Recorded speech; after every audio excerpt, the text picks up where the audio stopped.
Back to my YouTube channel. So आज का जो वीडियो होने वाला है वो मैं आप लोग के साथ शेयर करने वाली हूँ मेरी सेकेंड ट्राइमेस्टर का एक्सपीरियंस। मैंने फर्स्ट ट्राइमेस्टर का एक्सपीरियंस ऑलरेडी शेयर कर दिया है एंड सेकेंड एंड थर्ड भी मेरा वीडियो मैंने बनाया हुआ था before my delivery, but due to some reason वो डिलीट हो गया, तो मैं वो अपलोड नहीं कर पाई, तो इसलिए मैं वो रीशूट कर रही हूँ।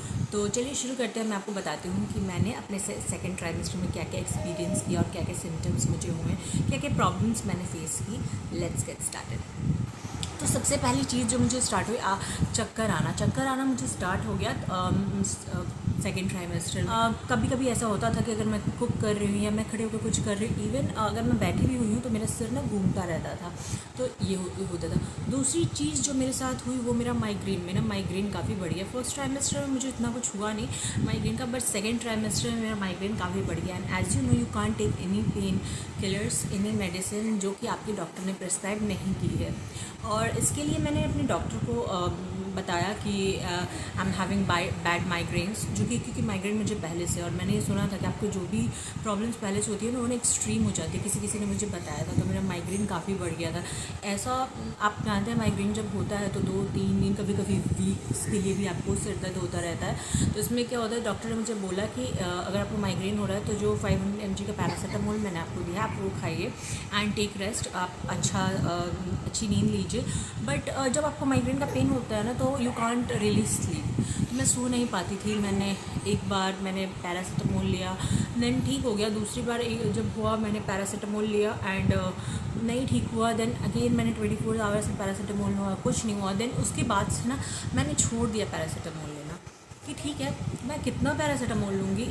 एंड ऑफ द डे अगर आप किसी भी चीज़ का एक्सट्रीम, अगर बार बार आप मान लीजिए आपका माइग्रेन है, आपको वीक के लिए आपका माइग्रेन का जो माइग्रेन ना एक अटैक के जैसा आता है, तो आपको वीक के लिए माइग्रेन है, तो आप बार बार पैरासीटामोल रहे हो, तो इन सम वे और other way it's going to harm you baby. तो इसीलिए उसके बाद तो मैंने ना मेरे पास एक होम्योपैथी की मेडिसिन है जो मैं माइग्रेन में यूज़ करती हूँ। मैंने वो मेरी ख़त्म हो गई थी, मैंने घर से मंगाया थ्रू फ्रेंड। तो मैंने घर से मंगाया और वो नोज़ में डालने के लिए होता है, होम्योपैथी का होता है। तो मैंने वो लेना शुरू किया, मैंने वो रेगुलरली डालना शुरू किया। स्टिल थोड़ा सा आराम तो था, बट नहीं, मेरे को सेकेंड ट्राइमेस्टर पूरा ही माइग्रेन मुझे झेलना पड़ा है काफ़ी एक्सट्रीम तक। उसके बाद आता है मेरा जो थायराइड, मैंने कुछ टेस्ट करवाए तो उसमें मुझे मेरा थायराइड बढ़ा हुआ निकला, मेरा ब्लड शुगर बढ़ा हुआ निकला। क्योंकि मैं पहले से मैं इतना शुगर इंटेक नहीं करती थी, but you know hormonal disbalance की वजह से या किसी भी रीज़न की वजह से डॉक्टर से भी कहते हैं अगर आपकी फैमिली में भी किसी को डायबिटिक है तो भी आपका प्रेगनेंसी में आ जाता है। मेरी फैमिली में तो कोई नहीं है, बट मेरे हस्बैंड की फैमिली साइड में डायबिटिक है। तो डॉक्टर ने बोला कि ड्यू टू सम रीज़न ये भी रीज़न हो सकता है, तो ये या फिर जिनकी नहीं होता उनको भी हो जाता है, तो कोई बड़ी बात नहीं है। तो मुझे मैं जेस्टेशनल डायबिटिक थी, तो शुगर पूरा छोड़ना पड़ गया मुझे थायराइड की वजह से। मैंने नॉन वेजिटेरियन हूँ, तो मैंने मटन खाना छोड़ दिया। देन ये सब कुछ चीज़ें होती हैं जो आपको बिल्कुल मना हो गया, और मेरे को थायराइड की मेडिसिन स्टार्ट हो गई, ब्लड शुगर की मेडिसिन स्टार्ट हो गई। तो ये थी। उसके बाद and I was one very strict diet कि मेरे को नो शुगर, जो चीज़ें मुझे डॉक्टर ने मना की है वो मुझे बिल्कुल भी नहीं करनी है, तो मैंने वो चीज़ें की। उसके बाद मुझे ना काफ़ी मौसम भी बदलता है, तो काफ़ी फ्रीक्वेंट मुझे फीवर, कोल्ड कफ होने लग गया था, तो वो था। कोल्ड कफ के बाद जब मुझे फ्लू का इंजेक्शन लगा तब जाके एक्चुअली वो रुका। उसके बाद आता है मूड स्विंग्स।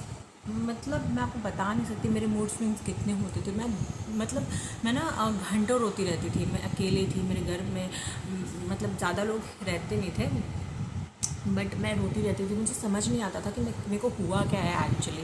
कभी कभी तो होता था कि छोटी छोटी बातें आपको ना बुरी लग जाती हैं उस टाइम पे, एंड उस टाइम पे ना आपको एक एक्स्ट्रा केयर, एक्स्ट्रा पैम्परिंग, मतलब बहुत कुछ की नीड होती है। और अगर जब आपकी वो नीड फुलफ़िल नहीं होती, मोस्टली क्या होता है ना कि आपकी इमोशनल नीड्स जो होती है ना उनको फुलफ़िल होना ज़रूरी है। अगर आपकी वो नहीं हो रही है तो भी आपको बुरा लगता है, और उस टाइम पे ना हर चीज़ बुरी लगती है एक्चुअली।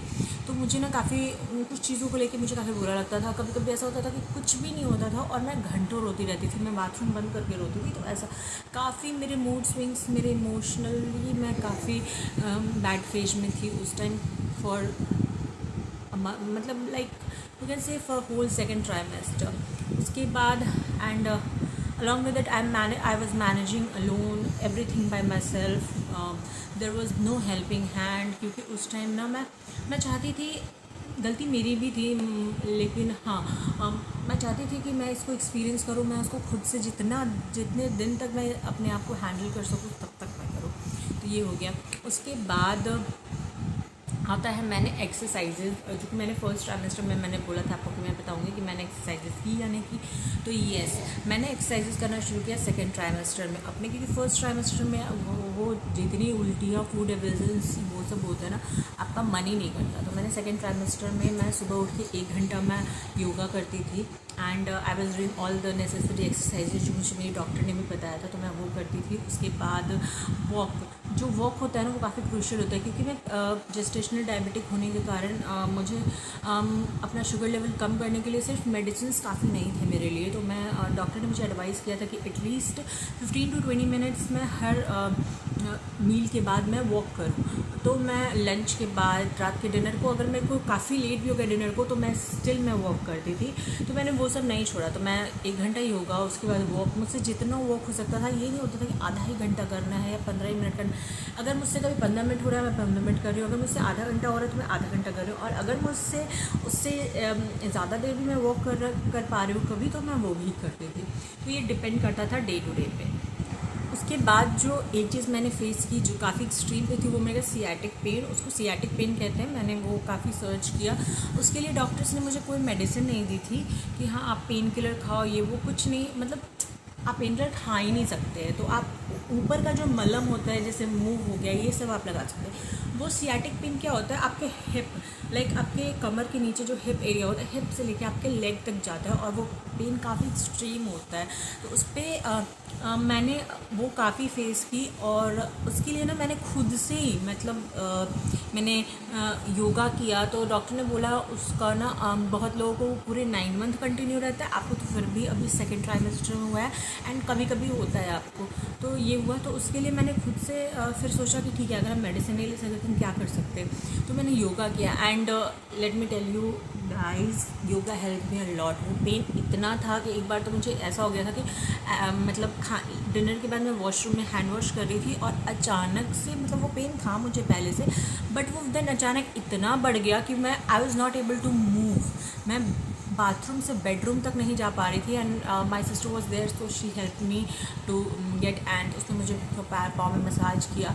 तो ये सब हुआ। तो मैं आपको उसके लिए एक अलग सा वीडियो बनाऊंगी, और मैं बताऊंगी कि मैंने उस पेन को मैंने कैसे ठीक किया, एंड नॉट कम्प्लीटली, तो आपको काफ़ी हद तक तो काफ़ी रिलीफ मिलता है। तो वो एक चीज़ें थी, ये सारी चीज़ें थी जो मैंने सेकेंड ट्राइमेस्टर में फेस करी हैं। And weight gain, yes, I gained like 5 to 6 kgs of weight in my second trimester.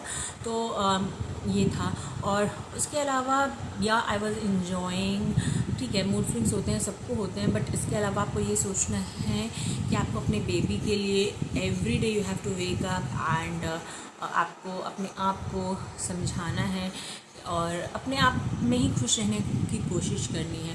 ठीक है, आपकी फैमिली मेम्बर्स हैं, but you have to be happy, you have to love yourself. तो ये होता है। एंड काफ़ी अच्छी हैबिट्स आप अपनी लाइफ स्टाइल में लाइए। जैसे कि मैंने ना भागवत गीता, मैं पढ़ तो नहीं पाती थी बैठ के, तो मैं भागवत गीता की ना सुनती थी, हर अध्याय को मैं सुनती थी। जब मैं वॉक करती थी तब मैं ध्यान से सुनती थी उसको, एंड मैंने कंप्लीट भागवत गीता मैंने 2 बार अपने पूरे प्रेगनेंसी में सुना है। और अच्छी चीज़ें, जैसे अगर मैं योगा कर रही हूँ तो मैं भजन चला के योगा करती थी। And I read books, and मैंने सोचा कि मैं जो भी देखूँ मैं अच्छी अच्छी चीज़ें देखूँ। तब तक के लिए बस इतना ही। And yes, please let me in the comments below कि अगर मुझसे कुछ छूट गया है, और अगर आपको सियाटिक पेन के कुछ अलग सा इलाज पता है कि हाँ उसको इस तरह से ट्रीट किया जा सकता है, तो आप वो भी मुझे बताइए प्लीज़। तो ये था मेरा आज का वीडियो। अगर आपको मेरा वीडियो पसंद आया हो तो please like, share, comment and subscribe to my YouTube channel.